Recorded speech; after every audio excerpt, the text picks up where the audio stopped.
அப்படி எல்லா பேரும் ஒபே பண்ணி எல்லாரும் அவன் சொன்னதெல்லாம் கேட்டு அப்படி வாழ்ந்த வாழ்க்கையை கூட திறந்துட்டு ஞானம் வந்துட்டா இதெல்லாம் வசதி இல்லை, இறைவன் தான் வசதி அப்படின்னு சொல்லி டோட்டலா எல்லாத்தையும் திறந்துட்டு இறை பக்தியில இறை சிந்தனையில பகவான் நாம சொல்லி கிளம்பிடுவான். சொல்லிட்டு நான் ஒன்னும் அடுத்த வாரம் கிளம்பி போறேன் அப்படின்னு அதுக்குள்ள என்னோட ரெஸ்பான்சிபிலிட்டி எல்லாம் ஹேண்ட் ஓவர் பண்ணணும் அப்படின்ட்டு உட்காந்துருக்க மாட்டான். அந்த க்ஷணத்துல அந்த ஞானம் வந்துருச்சுன்னா அவளுக்கு உடனே ஃபேமிலியை விட்டுட்டு அப்படியே டிட்டாச்சா ஆயிடுவா. முழுக்கவே இறை சிந்தனையில அப்படியே கிளம்பிடுவான். அப்படி மகான்கள்லாம், நாயன்மார்கள், ஆழ்வார்கள், இந்த பாண்டரங்க பக்தர்கள், பெரிய பெரிய மகான்கள் எல்லாம் எந்த ரூபத்துல இறைவனை போய் அடைஞ்சாலும் அந்த அளவுக்கு அவ இப்ப நம்ம புரந்தரதாசர் பாக்குறோம். புரந்தரதாசர் நாரதர் தான் புரந்தரதாசரா வந்ததே. ஒரு லீலை பண்றார் பகவான். ஏன்னா நாரதர் முன்னாடியே சொன்னார், பூமியில போய் பக்தியை பரப்பணும் அப்படின்னா நான் போறேன், ஆனா அந்த மாயையில நான் மாட்டிக்காம இருக்க எனக்கு நீங்க தடுத்தாட்கொள்ளணும். அப்படி மாட்டிட்டாலும் நீங்க என்னை தடுத்தாட்கொள்ளணும்ன்றா. அப்ப புரந்தரதாசருக்கு என்ன பண்றாருன்னா பகவான் ஒரு என் பேரனுக்கு பூணல் போடணும், ஏதாவது ஒரு பணம் உதவி பண்ண முடியுமான்னு கேட்டுட்டு வர்றாரு. இவர் வட்டி கடை வச்சிருக்காரு. கஞ்ச பிசினாருன்னா பயங்கர கஞ்ச பிசினாரு. யாருக்குமே எதையுமே கொடுக்க மாட்டார். அப்படி வாழ்ந்துட்டு வர பணத்தை சேர்த்துட்டு இருக்காரு. இவர் மனைவி வீட்டுல இருக்க அவளோட ஒவ்வொரு மூக்குத்தியிலேருந்து காதுத்தோடுல இருந்து எல்லாம் இவருக்கு பார்த்து வச்சிருக்காரு. எதுவும் தொலைஞ்சு போக கூடாது, எல்லாம் பத்திரமா இருக்கணும், நகையெல்லாம் பத்திரமா இருக்கணும். அப்படி இன்னும் மேல மேல சேர்த்துட்டே இருக்காரு. நவகோடி நாராயணன் சொல்லுவாங்க. அப்படி கோடி கோடியா சேர்த்துட்டு இருக்காரு. வட்டி கடை வேற வச்சிருக்காரு. இப்படி இருக்கிறவற்றை தடுத்தாடு கொள்ற நேரம் வந்தது. பகவான் வந்தார். வந்துட்டு இந்த மாதிரி ஒரு மாறு வேஷத்து இது மாதிரி பேரனுக்கு புனல் போடணும், ஒரு சின்ன பையனை கூப்பிட்டு இது மாதிரி நீங்க ஏதாவது உதவி பண்ணணும்ன்ற. இவர் உடனே போப்பா, இதுக்கு ஆசிரியர் நான் ஏதோ மடமா கட்டி வச்சிருக்கேன், அவங்களுக்கு பூணல் போடணும்னா போய் தர்ம புனயனம் பண்ணிக்கோ, காசு வச்சு எதுக்கு நான் தானம் உனக்கு கொடுக்கணும், நீ எதுக்கு பூணல் போடணும் அப்படி இப்படின்னு ஏதோ சொல்லிட்டார். பகவான் இவரை பத்தி தெரியும், இவர் ஏதாவது சொல்லுவாருன்னு தெரியும். நேரா இவர் மனைவி கிட்ட போனா அவளுக்கு இந்த பகவான் பகவான் தெரியாது. யாரோ பாவம் ஏழை தன் பேரனுக்கு பூணல் போடணும்னு குழந்தை சின்ன பையனை அழைச்சிட்டு வந்திருக்கார். நம்ம என்ன பண்றது அப்படின்னு சொல்லி அவளுக்கு ஏதாவது தருணம் போல இருந்தது. நல்ல மனசு உள்ளவோ தருணம் போல இருந்தது. ஆனா வீட்டுல இருந்து ஒண்ணு கொடுத்துட்டாலும் சண்டைக்கு வருவார் புரந்தரதாசர். அவ என்ன பண்ணா, அவளோட மூக்குத்திய கைட்டி கொடுத்துட்டான். கைட்டி கொடுத்துட்டு இதை வச்சு நீங்க ஏதாவது எங்கேயாவது போய் வித்து நீங்க தெருக்கோடியில் இருக்கிற கடையில வித்துறாதீங்கோ, அது என்னோட ஹஸ்பண்ட் கடை, வேற எங்கேயாவது வித்து நீங்க அந்த பணத்துல பூணல் போட்டுக்கோங்க அப்படின்னு சொல்லி கோல்டு கொடுத்துட்டாங்க. இப்பதான் கோல்டு ரேட் ஏறிண்டே இருக்கு. அப்ப அந்த மாதிரி அந்த காலத்திலே கோல்டை கொடுத்தான். உடனே இது வந்திருக்கிறது விளையாடு பண்றதுக்காக பகவான் தானே, நேரா அந்த தெருக்கோடி கடைக்கு தான் போற. யாருன்னா புரந்தரதாசர் உட்காந்துருக்கு. அங்க போயிட்டு மெனக்கட்டி இந்த மூக்குத்தியை கொடுத்து, அப்பா இதுக்கு ஈக்குவலா பணத்தை கொடு, நான் பேரனுக்கு பூணல் போடுறேன். முதல்ல ஃபர்ஸ்ட் வரும்போது ஏதாவது சகாயம் பண்ண முடியுமா, ஏதாவது கொடுக்க முடியுமான்னு பெக் பண்ணார். இப்போ ரைட் ராயலா கேட்கிறார், அப்பா இந்த மூக்குத்தியை வச்சுட்டு அதுக்கு ஈக்குவலா பணம் கொடு அப்படின்னு. இவர் பார்த்தார். முதல் வாட்டி இதே மனுஷன் தான் பேரன் அழைச்சிட்டு வந்தார். ஏதாவது கொடுக்க முடியுமான்னு பிச்சை கேட்டார். இப்ப என்னடா அண்ணா ஒரு தங்க மூக்குத்தியை கொண்டு கொடுத்து இதுக்கு ஈக்குவலா பணம் கொடுன்னு கேட்கிறாரு. இந்த மூக்குத்திய பார்ப்போமேன்னு எடுத்து பார்க்கற அவருக்கு புரிஞ்சு போச்சு, இது தன்னோட மனைவியோட மூக்குத்தி. இவர் எப்படி ஆச்சரியம் கேட்டுட்டே போய் நம்ம வீட்டுக்கே போய் கேட்டிருக்கார். அவ எடுத்து கொடுத்துருக்கா. எப்படி என் பர்மிஷன் இல்லாம இப்படி தானம் பண்ணுவாவோ, விட்டேனா பாரு அப்படின்ட்டு, நீங்க 2 பேரும் கடையிலேயே உட்காருங்க, இதோ வந்துடுறேன் அப்படின்னு சொல்லி பகவானையும் கூட பையன் மாதிரி பகவான் அழைச்சிட்டு வந்திருக்கு. அந்த வயசானவரையும் பையனையும் கடையில உட்கார சொல்லிட்டு அவசரமா ஓடுறாரு வீட்டுக்கு. ஓடி போய் மனைவிட்ட உன் மூக்குத்தி எங்க காட்டு, உன் மூக்குத்தி காட்டு அப்படின்னு கேக்குறாரு.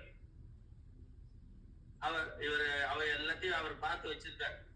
அவளுக்கு தெரியும். ஆனா நானு இந்த எண்ணெய் தேய்ச்சி குடிக்கலாம்னு நினைச்சிட்டு நகையெல்லாம் அது என்ன எண்ணெய் போயிடுமா ஆயில் போயிடுமேன்றதுக்காக எல்லாத்தையும் கைட்டி வச்சேன். இதோ இங்கதான் கைட்டி வச்சேன் அப்படின்னு அவன் பாட்டுக்கு ஒரு ட்ரங்க் பட்டி, அந்த காலத்தை பழைய பட்டி, சும்மா அது உள்ள நிறைய திங்ஸ் எல்லாம் இருக்கு, ட்ரெஸ் எல்லாம் கூட இருக்கு. அதுக்கு அடியில தேடுற மாதிரி சும்மா கை வச்சு தொல்லாவறான். அவன் உண்மையிலே கொடுத்தது அவளுக்கு தெரியும். ஆனா இவர் பயங்கரமா கத்தி ஒண்ணுக்கு ரெண்டு பண்ணிடுவார். ஏன்னா இவர் இவ்வளோ திடீர்னு மூக்குத்தி கேட்கிறா, இப்பதான் தானம் பண்ணிருக்கோம்னா அந்த கழவன் சும்மா இல்லாம நேரம் இந்த கடைக்கே போயிருக்காரு. போகாதுன்னு சொன்னா இங்கேயே போயிருக்காரு. பெரிய பிரச்சனை ஆயிடுச்சு. இப்போ தானம் கொடுத்தது நமக்கு இப்போ பெரிய குடும்பத்துல பிரச்சனை ஆயிடுச்சுன்ட்டு தேடுற மாதிரி அந்த கை விட்டு நோன்றா, நடிக்கிறா. அப்ப கரெக்டா பார்த்தா ஒரு மூக்குத்தி கிடைச்சோம். கிடைச்ச உடனே நம்ம தான் தானம் கொடுத்துட்டோமே, அப்புறம் ஏது மூக்குத்தின்னு தெரியல. சரி, இப்ப சத்திக்கு ஹஸ்பண்டோட கோவத்திலிருந்து தப்பிச்சுக்கணும், இதற்கு மூக்குத்தி பாருங்க அப்படின்னு காட்டிட்டான். காட்டிட்டா புரந்தரதாசருக்கு அவர் வட்டி கடை வச்சிருக்கிறவர் நகையை பத்தி எல்லாம் நன்னா தெரியும். மனைவிக்கு இருந்த இந்த மூக்குத்தி நம்ம கையில இருக்கு, அவ தானம் கொடுத்துருக்கா. ஆனா சமாளிக்கிறதுக்காக தேடுற மாதிரி பண்ணிருக்கா. ஆனா அவ கையில ஒரு மூக்குத்தி கிடைச்சி நம்மகிட்ட திருப்பி கொடுக்குறா. சோ இது டபுள் ஆக்ஷன் மாதிரி. அதே மாதிரி ஒரு மூக்குத்தி அவ கொடுக்குறா. அவளை பார்த்தார். உண்மையை சொல்லு, உண்மையை சொல்லு அப்படின்னு அவர் கேட்கும்போது அவர் எல்லாம் தெரிஞ்சுட்டுதான் கேட்கிறார் அப்படின்னு அவளுக்கு புரிஞ்சுது. எப்படி காரைக்கால் அம்மையாருக்கு மாம்பழம் வந்த மாதிரி இந்த இடத்துல மூக்குத்தி வந்து, அது சிவபக்தி கதை, இது பெருமாள் பக்தி கதை. காடு ஒண்ணுதான். விஷயம் பாருங்கணும். இந்த மிரக்கல் நடந்திருக்கு. உடனே அழுதுண்டே சொல்றா, உண்மையிலேயே நான் ஒரு வயசானவர் பையன் அழிச்சுட்டு வந்தார், பூனல் போடணும்னார், யாச்சகம் கேட்டார். அவரை பார்த்த உடனே எனக்கு ஏதாவது கொடுக்கணும்னு தோணுது. நீங்க திட்டு வேணும்னு தெரியும், ஆனா என் மனசானது குடு குடு குடுன்னு சொல்றது. அப்படி அவர் தேஜஸா இருந்தார் இந்த வயசான கழவர். உடனே என் மூக்குத்தியை கட்டி கொடுத்துட்டேன். ஆனா கூட சொன்னேன், நான் உங்கள்ட்ட ஏதாவது எங்கேயோ கட்டி வச்சேன், கை மாத்தெல்லாம் வச்சுட்டேன், காணாம போயிடுச்சு, எங்கேயோ மிஸ் பண்ணிட்டேன் இந்த எண்ணெய் தேய்ச்சி குளிக்கும் போது அப்படின்னு ஏதாவது சமாளிச்சுக்கலாம், திட்டு வாங்கிக்கலாம், அடியும் வாங்கிக்கலாம் அப்படின்ட்டு தைரியமா கொடுத்துட்டேன். அந்த உங்க கடை நம்ம கடைக்கு ஒண்டி போக கூடாதுன்னு வேற சொன்னேன். ஆனா அவர் மெனக்கட்டு உங்ககிட்ட இந்த மூக்குத்தியை கொடுத்துருக்காரு, இதுக்கு ஈக்குவலா பணம் கொடுன்னு. ஆனா நீங்க கேட்கும் போது உங்களை சமாளிக்கிறதுக்காக தேடுற மாதிரி நடிச்சேன். ஆனா இந்த கையில எப்படி வந்தது இந்த மூக்குத்தின்னு தெரியல, அதே மாதிரி மூக்குத்தி கையில வந்தது அப்படின்னு. உடனே ஒரு க்ஷணம் மனைவியை பார்த்து, நீ எல்லா உண்மையும் சொல்லிட்ட, ஓகே, நீ கொடுக்கணும்ன்ற நல்ல எண்ணத்துல பண்ணிருக்க, நான் ஏதோ கத்துவனேன்ட்டு இப்படி போய் சொல்லி சமாளிச்சிருக்க, ஒன்னும் தப்பில்லை இதெல்லாம். ஆனா இப்படி ஒரு நம்மள்ட்ட இல்லாத ஒரு மூக்குத்தி, இதே மாதிரி மூக்குத்தி ஒண்ணு கிடைச்சிருக்கு, நீ கொடுத்துருக்கிறது உண்மை, எனக்கு புரிஞ்சு போச்சு அது. ஆனா இப்படி கிடைச்சிருக்கு, ஒரு மிரக்கல் நடந்திருக்கு அப்படின்னா வந்தது யார்? வந்தது யார்? நீ அங்க போகாத அந்த கடைக்குன்னு சொன்னாலும் மெனக்கட்ட அங்க வந்ததுக்கு, அப்ப அது சாக்ஷாத் பகவான் நாராயணனை தவிர வேற யாரும் இருக்காது. வா கடைக்கு போகணும்னு ஓடி வரா. நாராயணா நாராயணா சொல்லிட்டு ஓடி வந்தா, இவர் பேர் நவகோடி நாராயணன். அதான் அங்க சுவாமி இல்ல, கழவன் இல்ல, அந்த பக்கத்துல கூட இருந்த பிரம்மச்சாரி பூடல் போடணும்னு சொல்லிருந்த அந்த பையனும் இல்ல. தெரிஞ்சு போச்சு, புரிஞ்சு போச்சு. அந்த இடத்துல துளசி ஜலம் சிந்தி இருந்தது. பாக்குறார், அழற, பிரபு என்னை தடுத்தாட்குள்ள வந்தேலா, இந்த ஒண்ணுமே இல்லடா, நான் நினைச்சேன்னா என்னடா மூக்குத்தி, பெரிய மூக்குத்தி, இந்த நகைகள், இந்த பணங்கள், இது எதுவுமே ஒண்ணுமே இல்ல, இதெல்லாம் உன்னோட கூட வராது. எது வரும் அப்படின்னா பகவன் நாமா ஒண்டிதான் வரும், பகவத் பக்தி ஒண்டிதான் வரும்ன்றத புரிய வச்சேடா அப்படின்னு புரந்தரதாசர் அழறார், கதறார். அந்த க்ஷணம் அத்தனை பணம், நகை அத்தனையும் ஏழை எளியவர்களுக்கெல்லாம் தான தர்மங்கள் பண்ணிட்டு முந்தியவர்த்தி பிராமணனா தெருவில் இறங்குறார். பகவான தவிர வேற எதுவுமே வசதி இல்லை, பகவத் பக்தியை தவிர வேற எதுவுமே வசதி இல்லை, பகவத் சிந்தனையை தவிர வேற எதுவும் வசதி இல்லை. நம்ம இந்த ஜீவனானது பிறந்தது முக்தி அடையறதுக்கு தான் முயற்சி பண்ணணுமே தவிர இந்த உலகத்துல எப்படி பிசினஸ்ல பெருசா மல்டி பிசினஸா சிப்புல போடலாமா, அங்க போடலாமா, எப்படி பணம் ஒண்ணுத்த ரெண்டாக்கலாம், இன்னும் எவ்வளவு நகை வாங்கலாம், விலை ஏறிண்டே போகுது, எப்படி நம்ம இந்த உலகத்தை சர்வே பண்றதுக்கு என்னெல்லாம் நம்ம ஸ்டாண்ட் பண்ணிக்கலாம், நம்மள நிலையில நினைக்கலாம், எங்க டெபாசிட் பண்ணலாம்னு இப்படி மனசை கொடுத்து இது வசத்தின்னு தெரிஞ்சிருந்தோம் வேற ட்ராக்ல போறதா, மனசு டைவர்ட் ஆகுதா, உயர்ந்தது பகவன் நாமா பகவத் பக்தின்னு தெரிஞ்சும் பக்தர்கள் கதைகள்லாம் அத்தனையும் சிரவணம் பண்ணி கூட நமக்கு கிஞ்சித் கூட பக்தி வராம நம்மள நம்ம எப்படி ஸ்டாண்ட் பண்ணிக்கலாம்னு நினைச்சு இதுலயே உழந்திருந்தோம்னா இப்படியே இருந்துட்டு பகவான் விட்டு போயிடுவான். இது எதுவுமே வசதி இல்லைன்னு வீதியில இறங்கி ஹரிநாராயண பஜநாராயண ஹரிநாராயணன் இறங்கிட்டார். அப்புறம் உஞ்சவர்த்தி பண்ணிதான் வாழ்ந்தார். அப்போ இவரோட பெண்கெல்லாம் கல்யாணம் பண்றது யார் பண்ணி வைப்பா அப்படின்னா பகவானே பண்ணி வச்சு. அப்படி ஒரு க்ஷணத்துல அந்த ஒரு மூக்குத்தி நீலையில நடந்தது உடனே அப்படியே பக்தியில மாறினார். எப்படி பட்டணத்தார் காதிருந்த ஊசியும் வாராது காணும் கடைபிடிக்கேன்னு அவ்வளவு கோடியும் அப்படியே திறந்துட்டு அப்படியே பக்தியில மாறினாரோ அப்படி இந்த நவகோடி நாராயணான இந்த புரந்தரதாசர் அப்படியே பக்தியில எனக்கு வந்துட்டார். சாட்சாத் நாரதர் தான் அந்த புரந்தரதாசரா வந்தவர். இப்படி உயர்ந்தது பகவன் நாமா, உயர்ந்தது பக்தி அப்படின்னு இந்த பக்தர்கள் கதைகள்லாம் சிரவணம் பண்ணிட்டு கூட எல்லாம் இருக்கட்டும், நாளைக்கு நான் ஆபீஸ்க்கு போய் தானே ஆகும் அப்படின்ற மாதிரி நம்ம இருப்போம். உண்மைதான், பக்குவம் வந்துட்டா அந்த அந்த அந்த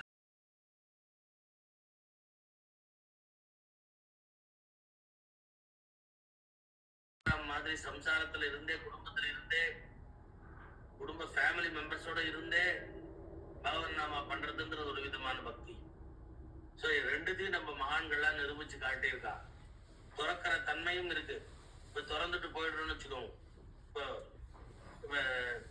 விருபாட்ச குகை, பவளக்குன்று இங்கெல்லாம் போய் நம்மளோட ரமண மகர்ஷி உட்காண்டார் இந்த திருவண்ணாமலையில போய் உட்காந்துக்கிறோம். கோமணத்தோட உட்காந்துருக்காரு. ஒண்ணும் வேணாம், திடீர்னு குளிருது, குளிர்காலம் வருது, குளிருது. இப்ப அமெரிக்கால எல்லாம் பாத்தீங்கன்னா அந்த வெளியில பனி கொட்டிட்டு இருக்கும்போது உள்ள பார்த்தா ஹீட்டர் வேலை செஞ்சுட்டு இருக்கும். இதே ரொம்ப வெயில் ஹாட் வெதர்னா உள்ள ஏசி வேலை செஞ்சுட்டு. இந்தியாலே நிறைய பேர் ஹாட் வெதர் மெஜாரிட்டியா அதிகமா இருக்கு, இங்க ஏசி போட்டுன்னு இருக்கும். அப்ப அதெல்லாம் நமக்கு தேவையா இருக்கு, காலத்துல இதெல்லாம் தேவையா இருக்கு. அந்த மலையில போய் எங்கேயோ ஒரு குகையில போய் உட்காந்து இருக்கும் போது குளிர்த்துன்னா கோமணத்தோட உட்காந்துருக்காரு. இந்த சரீர ஆசை ஐயோ குளிருதே அப்படின்னு நினைச்சுட்டாலே என்னாச்சு, அந்த வைராக்கியமா உட்காண்டது தோத்து போயிடுற மாதிரி ஆயிடும். அடுத்தது பசி, இதை எப்படி கண்ட்ரோல் பண்ண முடியும்? எத்தனையோ நாள் அவள்லாம் அத பசி தாகம் இதெல்லாம் ஜெயிச்சிருக்கா. இந்த வைராக்கியத்தை கவச்சமா போட்டு இருக்கா அவள்லாம். மகான்கள்லாம் எடுத்து போய் வீட்டை விட்டு தபால்னு போய் படுத்துக்கிறதுன்றது உட்காந்துக்கிறது எங்கேன்றது ஈஸி இல்ல. அப்போ பசி தாகத்தை இதெல்லாம் ஜெயிக்கிறா. சீதோஷ்ணில சீதோஷ்ண சுகதுக்கேஷு சமசங்க விவர்ச்சிதா பகவான் கீதையில சொல்றார். சமசத்ர உச்சமித்ரேச்ச ததா மானாபமானயோஹோ சீதோஷ்ண சுகதுக்கேஷு சமசங்க விவர்ச்சிதா. எல்லாத்தையும் சமமா பாக்குற பக்குவம் அவளுக்கெல்லாம் வந்துடுது, நமக்கு வரல. பார்த்தா வெளியில போறோம், சம்மர் இதுல ரொம்ப விண்டர்ல வெளில போறோம் அப்படின்னா அதுக்கேற்ற ட்ரெஸ் எல்லாம் போட்டுன்னு வெளில போறோம். ஸோ அந்த மாதிரி நம்ம அந்த பக்குவம் நமக்கு ஒன்றும் வரல. ஆனா அந்த மகான்களுக்கு அந்த பக்குவம் வந்துடுத்து. பல நாள் பட்னியா இருப்பா. என்னைக்கோ யாரோ பாரு மகான் யாரோ ஒருத்தர் இருக்காரு இங்க அப்படின்ட்டு ஒரு டம்ளர் பால் எடுத்துட்டு வருவா. அந்த மாதிரி எச்சம்மான்னு ஒரு அம்மா ரமண மகர்ஷி, இந்த மாதிரி ஒரு சின்ன பையன் இவர் பெரிய மகானா வரப்போறார், ரமண மகர்ஷின்னு வரப்போறாருன்னா தெரியாது.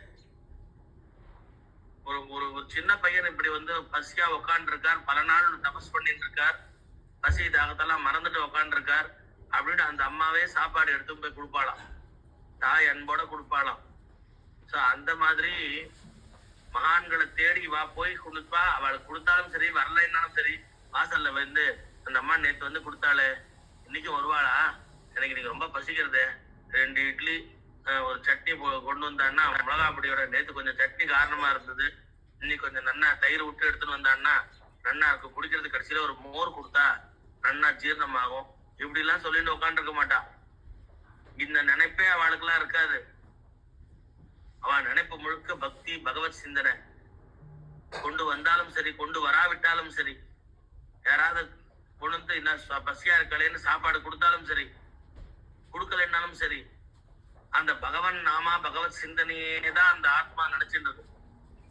இது எது நடந்தாலும் இறைவன் சங்கல்பம். இறைவன் இன்னைக்கு நமக்கு சாப்பாடு உண்டுன்னு சொன்னா உண்டு, இல்லைன்னா இல்ல, அது இறைவன் பாத்துக்கிறான், அவன் பொறுப்பு அப்படின்ட்டு அவ பாட்டுக்கு ஜபத்திலேயே உட்காந்துருப்பான். அந்த ஒரு மைண்ட் கண்ட்ரோல், அந்த என்ன சொல்றது, நம்மளோட அந்த ஒவ்வொரு அந்த எண்ணங்களையும் கட்டுப்படுத்துற தன்மை அவளுக்கு இருந்து இந்திரிய நிகிரகம் சொல்லுவா. இந்திரியங்களை கட்டுப்படுத்துற தன்மை, காம குரோத லோப மோக மதமாச்சரியத்தை கட்டுப்படுத்துற தன்மை அவளுக்கு இருந்தது. பசி தாகம் தூக்கம் அத்தனையும் கட்டுப்படுத்துற தன்மை, பகவத் சிந்தனை அப்படியே உட்கார்ந்துக்கிற தன்மை. இது துறந்துட்டு போறவாள், இந்த காலத்திலேயே துறந்துட்டு போயிருக்கிறவாளுக்கெல்லாம் அந்த பக்குவம். நமக்கு பார்த்தோம்னா மகாபரிவா மாட்டு தொழுவத்துல ஒரு 100 கொசுல நடுவுல உட்காந்துருக்காரு என்றும், அவர் இந்த சரீர பிரக்திய சரீரம்ன்றத போஷா பாதுகாக்கணும், கொசு கிடைக்க கூடாதுன்ற தன்மையெல்லாம் துறந்தவர். அவர் சரீரத்தை அபிமானம் இல்லாதவர். துளியூண்டு நெல்பறி சாப்பிட்டுட்டு பல மாசம் இருக்க முடியுமா, பல வருஷ கணக்கா இருக்க முடியுமா? நமக்கெல்லாம் பாத்தீங்கன்னா மார்னிங் பிரேக்ஃபாஸ்ட், ஐயோ டாக்டர் சொல்லியிருக்கார் சுகர்,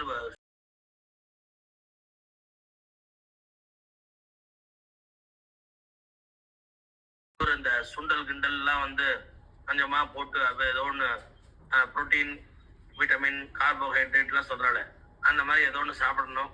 கொஞ்சம் போறோம் அப்பப்ப கொஞ்சம் சாப்பிட சொல்லியிருக்கா டாக்டர். ராத்திரி டின்னர் வேலையோட சாப்பிட சொல்லியிருக்கா. அப்புறம் நைட் படுத்துக்கும்போது ஒரு டம்ளர் பால். இப்படித்தானே நம்ம வண்டி ஓடிட்டு இருக்கு. மகான்கள்லாம் இந்த மாதிரி எதையாவது நினைச்சாளா? சரீரத்தை பாதுகாத்தாளா? மனசு முழுக்க பகவத் அந்த ஆத்மா அபிவிருத்தி பண்ணா. மனசு வந்து சோல் வந்து விழிப்புணர்வு, சிவராத்திரி பத்தி சொன்னேன், அந்த விழிப்புணர்வு அவளுக்கு என்னைக்குமே இருந்தது. நித்திய சிவராத்திரி தான் அவளுக்கு, நித்திய தெய்வ சிந்தனை தான். அப்படி இருந்த அவள்லாம் மகான்கள். இது வீட்டை விட்டு திறந்து போனது. துக்காராம் மாதிரி மகான்கள்லாம் ஃபேமிலியில இருந்துட்டே, குடும்பத்தோட குழந்தை குட்டி அத்தனை பேரோட இருந்துட்டே அவ ஒரு பக்தியை நிலைநிறுத்தி காட்டினான். விட்டுட்டு திறந்து போறது ஒரு பக்குவம். அப்படியும் அது ஒரு பெரிய ஞானம். அதுவும் நம்மளால முடியாது.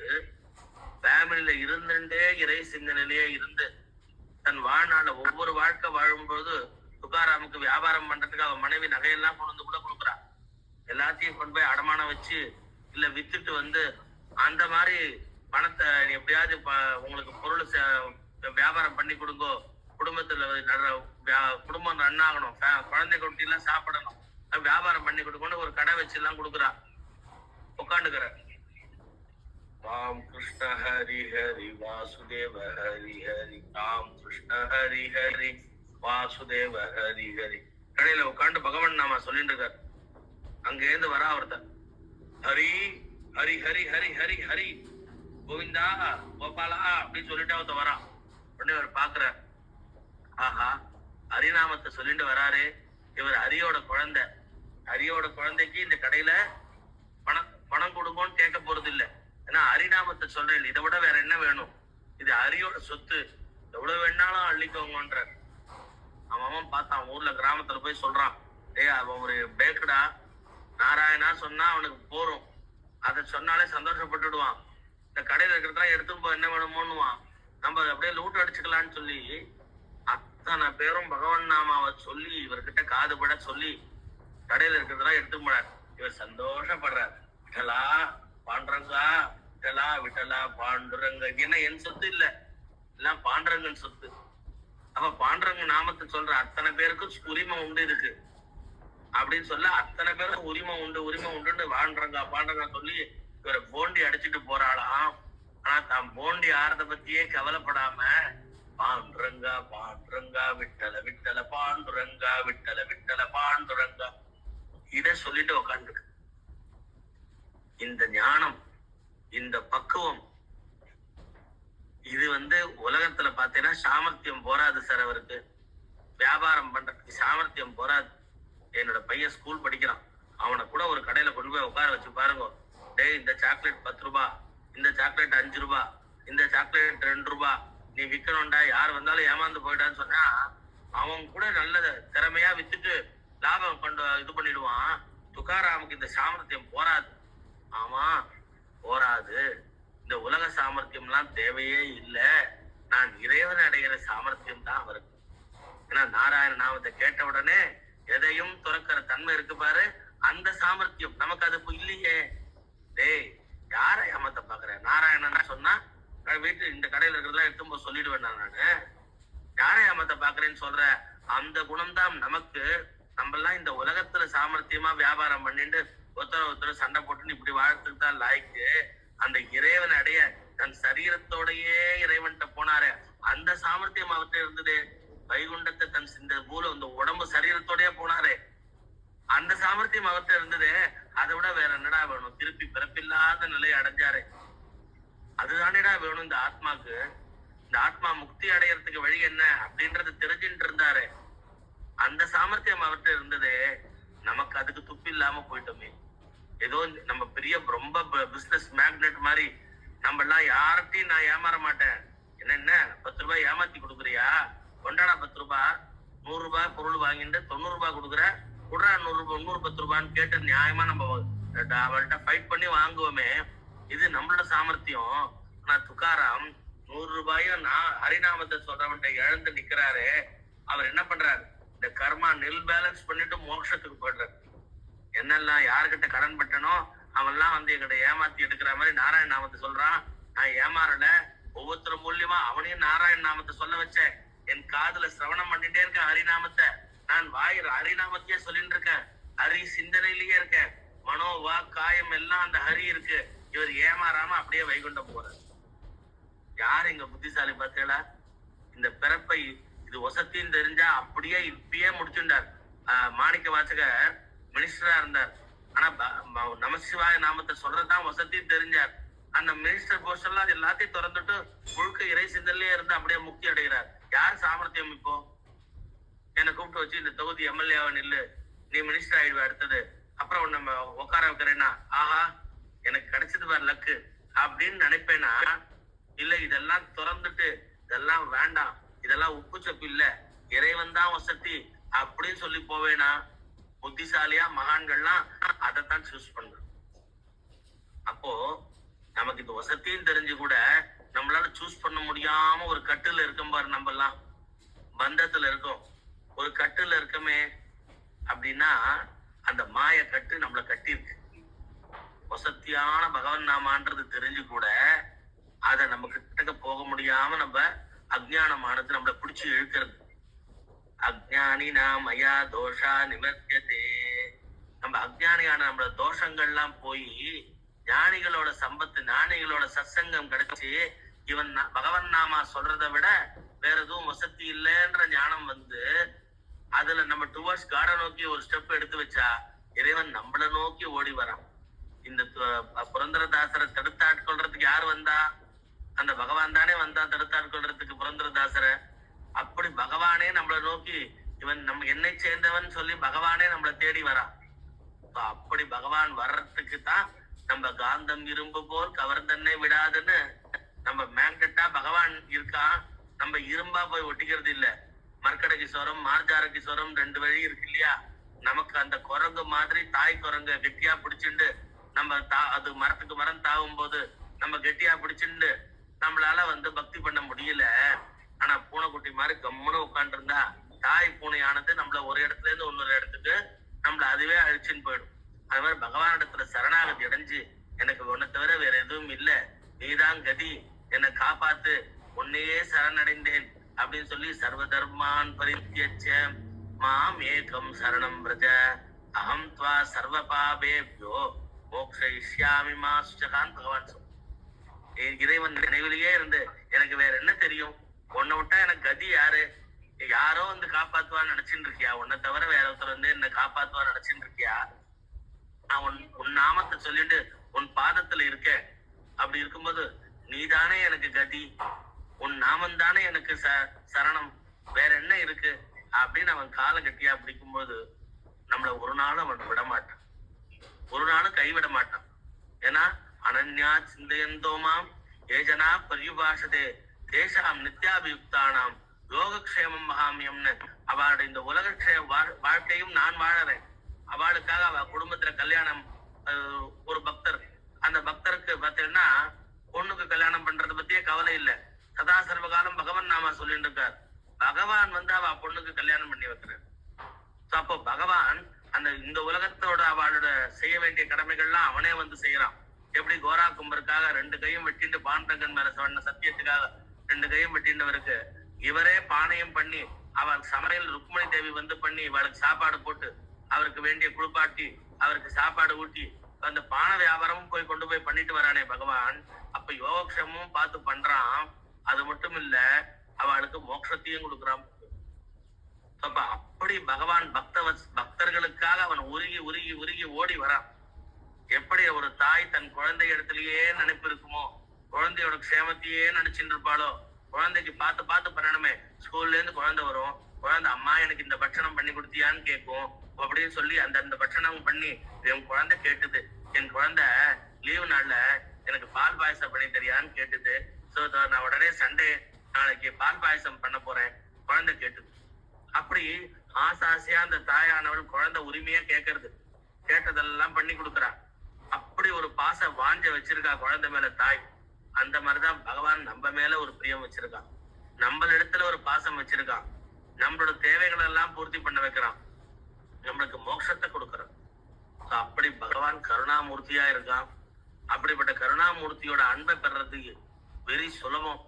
எப்படின்னா, பக்தர்கள் காட்டிய பாதையை நம்மளும் போனா, கண் போன போக்கிலே கால் போகலாமா, கால் போன போக்கிலே மனம் போகலாமா, மனம் போன போக்கிலே மனிதர் போகலாமா, அந்த மகான்கள் போன பாதையை மறந்து போகலாமா. அந்த லைட்டா சேஞ்ச் பண்ணிட்டேன் அந்த பாட்டு, எம்ஜிஆர் பாட்டு அது. கண் போன போக்கிலே கால் போகலாமா, கால் போன போக்கிலே மனம் போகலாமா, மனம் போன போக்கிலே மனிதர் போகலாமா, அந்த மகான்கள் போன பாதையை மறந்து போகலாமா, பக்தர்கள் போன பாதையை மறந்து போகலாமா. அப்படி நம்ம பக்தர்கள் பாதையை மறந்து போகாம அவ எப்படி வாழ்ந்தா, ஒவ்வொரு க்ஷணமும் அவ எப்படி எல்லாம் அவளுக்கு அந்த இடத்த எப்படி இந்த சிச்சுவேஷன்ல எப்படி அவ ரியாக்ட் பண்ணா, எப்படி பக்தி பண்ணா. நான் அப்படியே காளிமாட்ட கேட்பேன், அப்படிதான், அம்மா இந்த இடத்துல நான் இருக்கேன், என்னால எப்படி நடந்துக்கிறது, ஸ்டெப் எடுத்து வைக்கிறது தெரியல. இதே சிச்சுவேஷன்ல துகாராம் இருந்தா என்ன பண்ணிருப்பார்?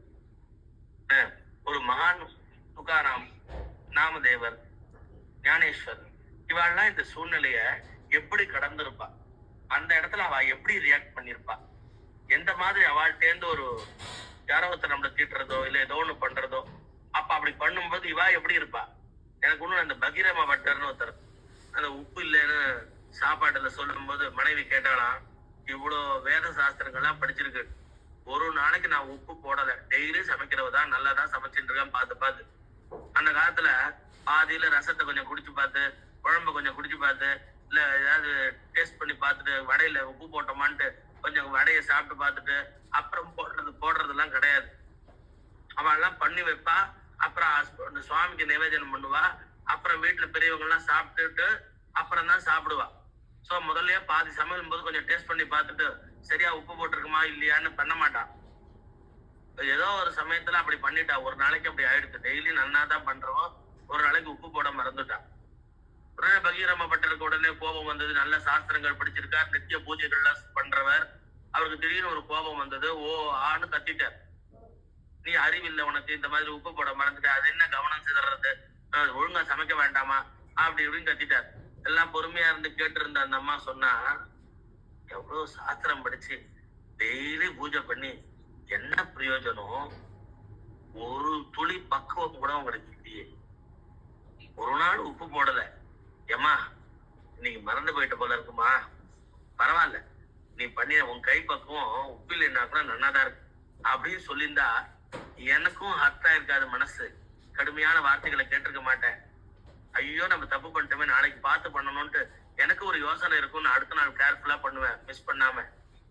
அப்ப அடுத்த வாழை டெய்லி சமைச்சு போடுற வாழை ஒரு ஹர்ட் பண்ணி என்ன லாபம், அந்த வாழை பண்ணிட்டேலே, அப்படி பண்ண வார்த்தையை கொட்டிட்டேலே, அப்படி நீங்க பண்ணினதுனால இந்த சாஸ்திரங்கள்லாம் படிச்சு என்ன லாபம்? நீங்க சொல்றா இல்லையா, வேதாந்தகோ பிராமணஸ்யா க்ஷத்ரியோ விஜயி பவேத் வைஸ்யோதர சம்ருத்தா சாத் சூத்திர சுகமாப்னியாத்.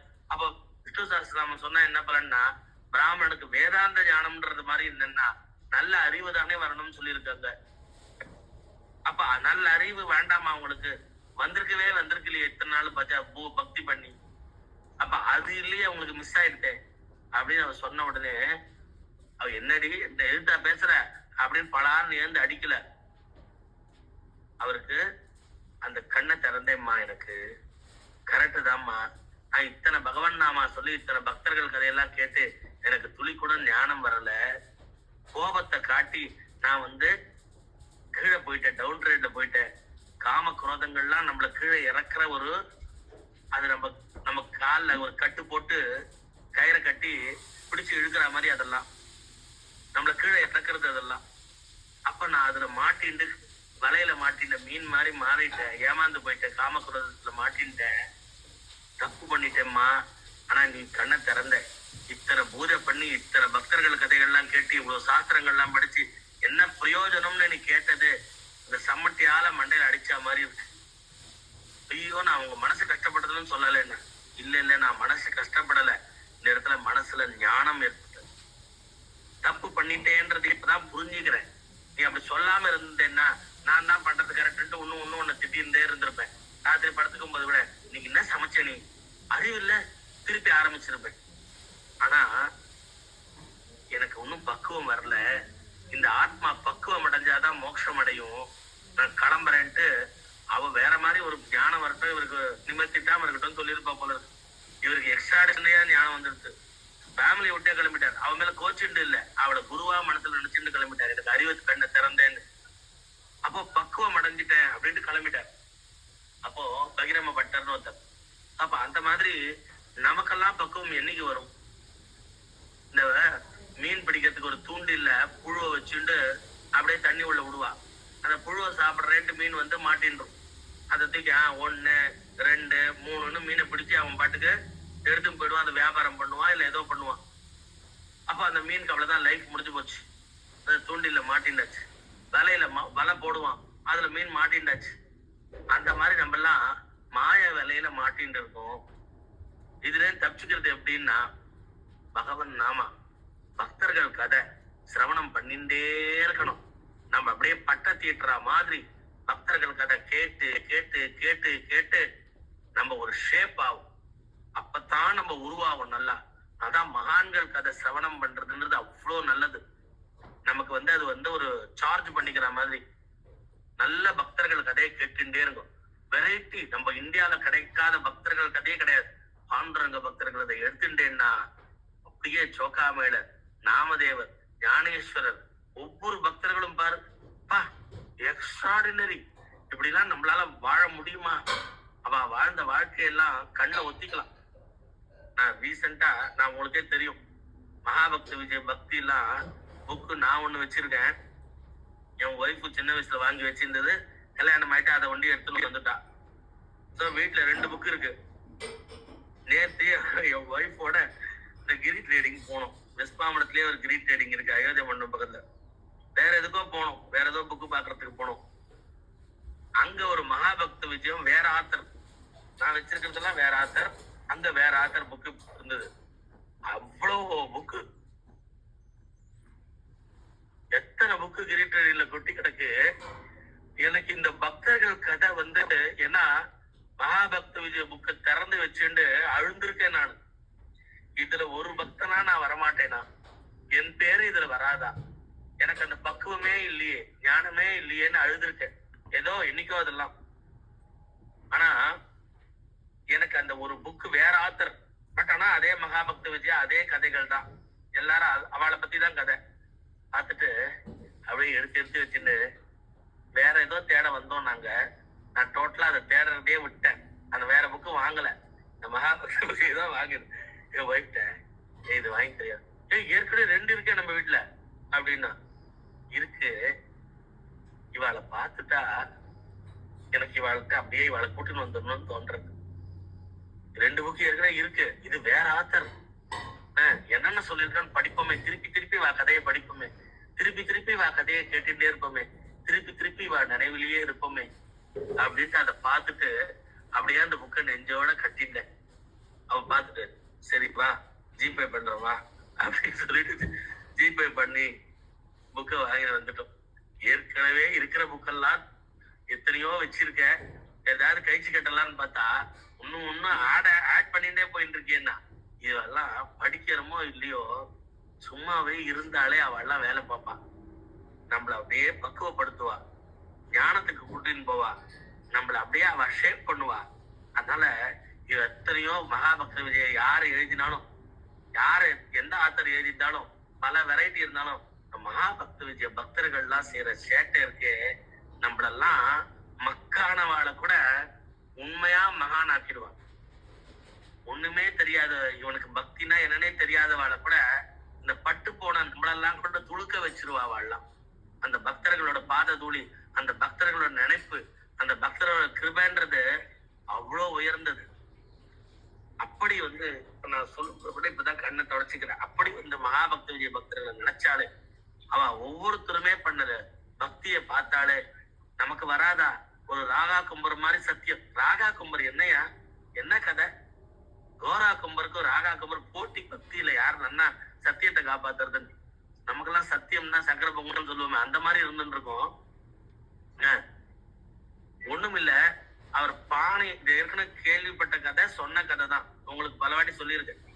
பானை பண்றவர் தான் கோரா கும்பர் மாதிரி பானையெல்லாம் அடுக்கி வச்சிருப்ப. ஒரு தாய் பூனை சுத்தி சுத்தி வரும். சின்ன இன்சிடென்ட் தான் அவர் வாழ்க்கையில, அப்படியே சத்தியத்தை காப்பாத்துவார். தாய் பூனை சுத்தி வரும், இவர் சூளையில வச்சாச்சு, அடுப்புல நெருப்பு மூட்டாச்சு அடியில. அப்ப ஏதோ ஒரு பானையில அது குட்டி போட்டிருக்கு, தெரியாம மொத்தம் ஒரு 100 பானை அடுக்கி வச்சிருக்கோம். அப்போ ஏதோ ஒரு பானையில ஒரு குட்டி இருக்கு, பூனை போட்ட குட்டி. தாய் பூனை நெருப்பை சுத்தி சுத்தி வருது. இவருக்கு ஐயோ பகீர் இருக்கு, ஐயோ பாண்டுறங்க, நம்மள தெரியாம பானைய கவுத்துட்டோமே, அது பூனை செத்து போயிருந்ததுன்னா, குட்டி செத்து போயிருந்ததுன்னா தாய் பூனை அழுவும், இது பாவத்தை நான் எங்க போய் தொலைப்பேன். பாண்டுறங்கா, அவருக்கு தெரிஞ்சதே பரம்பரையா இந்த பானத்தை பண்ற தொழில் தான், பெரிய படிப்பு எழுத்து எல்லாம் கிடையாது. பாண்டுறங்கா உன் மேல சத்தியம்டா, இந்த பூனைய காப்பாத்திட்டா இந்த பானை பண்ற தொழிலையும் விட்டுடுறேன்டா பாண்டுறங்கா அப்படின்றார். அப்புறம் கிடுகிடுன்னு எல்லா பானையும் கலைக்கிறார். அப்படி கலைச்சுட்டா ஒரு பானையில பூனை பாண்டவங்களோட கிருபையினால, அவனோட கருணையினால கீழே அடியில நெருப்பு வச்சிருந்தா கூட அந்த பூனையானது உயிரோடு இருந்தது. துள்ளி குதிச்சு தாய் பூனைகிட்ட போயிட்டு, தாய் பூனையும் அதை அழிச்சுன்னு போயிடுது. இப்ப நம்ம என்ன பண்ணலாம், கோயில்ல போய் ஒரு உண்டியல போட்டு, உண்டியல்ல ஒரு ரூபாய் போட்டு, பாண்டவங்க நன்றிடா, தேங்க்ஸ்டா டே, திருப்பி பானை பண்ற தொழில் பண்ணலாம் இல்லையா? ஏன்னா இவருக்கு தெரிஞ்சதே அது உண்டி தானே, ஏன்னா படிப்பெழுத்து கிடையாது, குலத்தொழில். ஆனா அப்படி இல்லை, சத்தியத்தை காப்பாற்றுறதுக்காக அந்த பானை பண்ற தொழிலையும் விட்டார். காட்டுக்கு போய் சொல்லி பொறுக்கிட்டு அந்த காட்டுல விறகு அடுப்பு தான் எல்லாருக்கும், அதை வித்து தலையில வச்சு விறகு வாங்கலையோ விறகுன்னு தெருவா வித்துண்டு அப்படி வாழ்க்கை வாழ்ந்தார். யோசனை பண்ணி பாருங்க. அப்புறம் ஃபர்தரா அவர் கதை பின்னாடி பாண்டங்கன்னு லீல பண்றதெல்லாம் இருக்கு.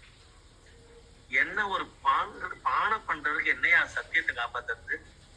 சாஸ்திரம் படிச்சிருக்காரா? என்ன ஒரு உறுதி? அவர் என்ன புராணத்தை கேட்டிருப்பாரு, எந்த பக்தர் கதை கேட்டிருப்பாரு? இந்த மாதிரி யூடியூப்லாம் இருக்கா அவருக்கு வெரைட்டியா கேட்கறதுக்கு? என்னையா அவர்கிட்ட ஒரு கொள்கை இருந்தது, அவர்கிட்ட ஒரு உறுதி இருந்தது, பாண்டகன் மேல விசுவாசம் இருந்தது. யோசனை பண்ணி பாருங்க. ஒரு பக்க கதையா இருந்தா கூட அவளோட பக்தியும் திட விசுவாசமும் சத்திய பிரமாணம் பண்ணி அதை காப்பாத்துற தன்மையும், இவாள்லாம் நமக்கு பாதத்தை எடுத்து நம்ம தலையில வச்சாதான் நமக்கு பக்தி. பக்தினா என்னன்னே தெரியும். நமக்கு ஒரு சொட்டு பக்தினா என்னன்னு தெரியறது கூட இவாள்லாம் அவ காலை எடுத்து அழுத்தி வைக்கணும். நம்மளுக்கு இந்த பகவான் காலை எடுத்து மகாபலி சக்கரவர்த்தி தலையில வச்சு பாதகத்துல அமுக்கின மாதிரி இந்த மகான்களோட பாதத்தோடு நம்ம மேல படணும். அப்பதான் நமக்கு ஒரு துளியாவது பக்தினா என்னன்னு தெரியும், நல்ல எண்ணம்னா என்னன்னு தெரியும், சத்தியத்தை காப்பாத்துறதுனா என்னன்னு தெரியும், ஒரு கொள்கை என்ன என்னன்னு தெரியும், பிரின்சிபிள் லைஃப்ல ஒரு பிரின்சிபிளோட வாழறது, சத்தியம் பேசுறது, தர்மமா வாழறது. இதெல்லாம் அவன் எந்த சாஸ்திரத்தை படிச்சா வாழலாம்? அவள்கிட்ட இருந்ததுல இருந்து நம்ம ஒரு துளி கத்துக்க கத்துக்க வேண்டாமா? அவளோட பிளஸ்ஸிங்ல தான் இதெல்லாம் நமக்கு தெரியும்.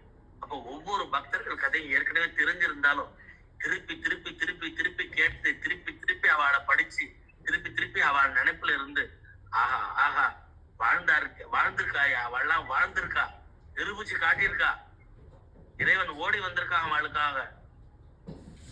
இந்த மாதிரி ஒரு துளியாவது நமக்கு ஒரு பக்குவமோ ஞானமோ வராதா? இப்படி தவிக்கணும்.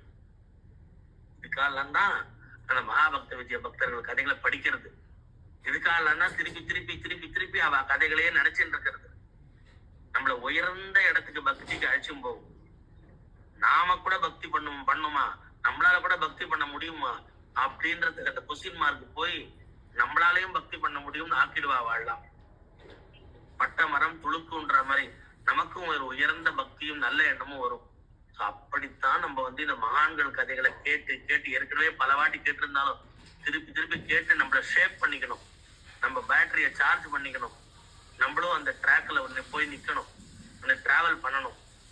மகான்கள் மாதிரி நம்மளும், அதாவது மகான்கள் பாதையை மறந்து போகலாமா? மறந்து போக கூடாது.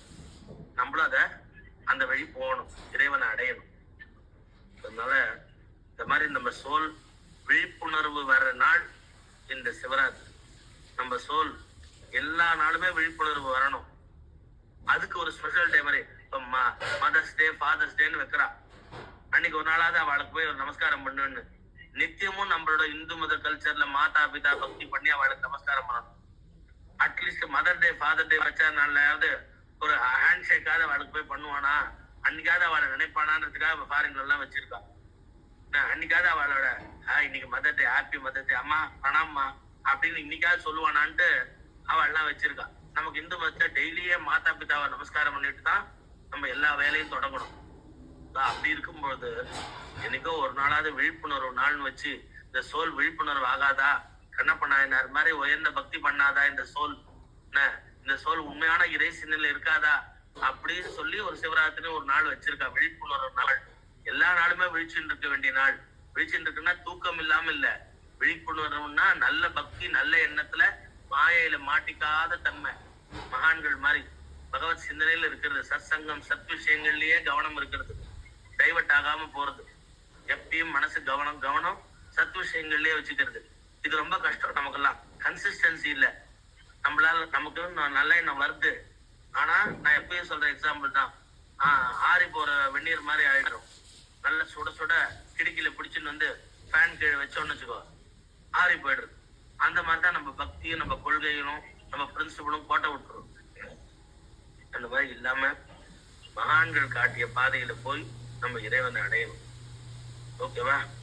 தேங்க்யூ. என்ன மறந்து நான் மகாபக்த விஷயம் பண்ற லீலை தான் இதெல்லாம். வெறும புக்கை வாங்கி இன்னும் ஒரு கவர் போட்டு கொடுத்துருக்கான், ப்ரௌன் கவர். அது உள்ளேதான் இருக்கு. ஆனா அவன் பண்ற விளையாட்டு பார்த்தீங்கன்னா, டேய் நீ சும்மா கவர் உள்ள வச்சாலும் கவர் உள்ள இல்லைன்னாலும் நாங்க உன்னோட இருந்து உனக்கும் பக்தியை கொடுத்துருவோம்னு அவ எல்லாம் பகு பிரயத்தனம் பண்ணி ஆசீர்வாதம் பண்றா. மகான்கள்லாம் அவ சிந்தனை, அவ ஆசீர்வாதம் கண்டிப்பா பலிக்கும்னு நான் நம்புறேன். சரியா? அந்த மாதிரி மகான்களோட ஆசீர்வாதம் எல்லாருக்கும் வேணும். அப்ப நம்ம உயர்ந்த பக்தி நம்ம பண்ண ஆரம்பிச்சுக்குவோம் அவளோட ஆசீர்வாதத்துல. ஓகேம்மா ராஜீவ், வாப்பா.